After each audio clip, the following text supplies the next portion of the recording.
All right, guys, what's up? Gonna do a quick brake fluid change on a 2017 KTM 450.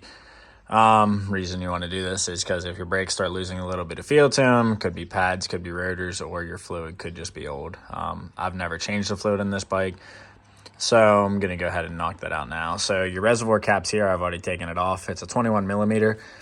Very first thing you want to do, completely top this off.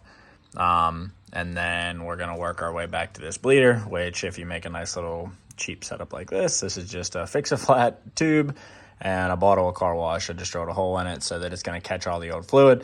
The reason I want it to be clear like this is so just when I crack this bleeder valve, which is an 8 millimeter, that I can watch the old fluid go in here until this gets clear. Then pretty much just keep refilling the process and do it until I'm happy with it. And all I'm going to do, top this off, which I've already done.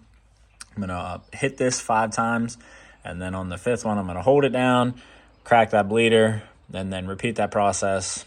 I don't know, until I'm happy with how the fluid looks going through there. So don't have a tripod to put up right now, so I'm gonna repeat that process, show you what the fluid looks like in the bottle. All right, guys, so I repeated this process, I don't know, more times than I wanted to, because you can see the fluid in the bottom. It was really, really black. So I started getting it to where it was more clear, and you can see that there's still some in the line right here. So I started getting it to where it was clear. Now I'm happy. So gonna go ahead, put the cap back on, which again is 21 millimeter.